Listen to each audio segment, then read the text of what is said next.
La solsticialité, c'est le moment où l'on est capable, où la société est capable d'apprécier la qualité des personnes, au niveau de la verticalité, si on peut dire. C'est-à-dire qu'on sait repérer, on est programmé pour repérer les gens les plus intéressants et les plus prometteurs. Et cette qualité, cette capacité se perd au bout de 7 ans, et on passe à la phase non plus solsticiale mais équinoxiale, c'est-à-dire qu'à ce moment-là, on est dans le domaine de la quantité et non plus de la qualité. Parce que la quantité est plus facile à appréhender que la qualité. Si je demande à quelqu'un, est-ce que ce produit est meilleur que ce autre produit? Bon, ou bien il en est capable, ou bien il n'est pas capable. Ça dépend à quel moment. Par contre, si on lui demande combien y a-t-il de produits, combien y a-t-il de kilos, bon, ça il peut le faire, voyez.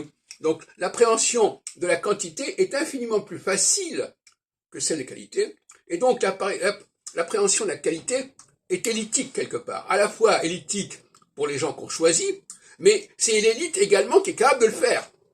Alors que l'appréhension de la quantité est démocratique, si on peut dire, parce que il faut avoir des critères quantitatifs qui sont beaucoup plus accessibles au plus grand nombre, et d'autre part, il s'agit de toucher les gens les plus divers, leur faire passer un certain message, et donc là aussi, on est dans la quantité, on est dans le grand nombre. C'est ça la grande différence, et comme je disais tout à l'heure, dans une autre vidéo, la solsticialité est plutonienne, et l'équinoxialité est cérésienne. C'est-à-dire plutonien, c'est-à-dire quelque chose qui est caché, qui est souterrain, subconscient, si on peut dire, et cérésien, c'est au contraire, voilà, la nature, etc. Il est évident qu'on apprécie plus facilement la nature verdoyante, le soleil, etc., que la nature hivernale, et automnale, etc.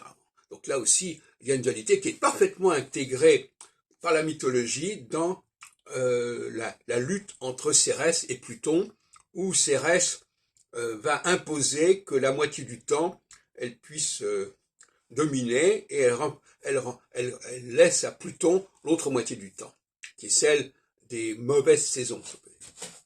Mais ces mauvaises saisons, c'est au contraire, c'est justement les saisons où il y a un travail peut-être plus ingrat, un travail sur soi-même, sur le groupe au sens restreint du terme, qui va préparer la bonne saison. Parce qu'on ne peut pas accéder à la bonne saison s'il n'y a pas eu un travail dans la saison précédente.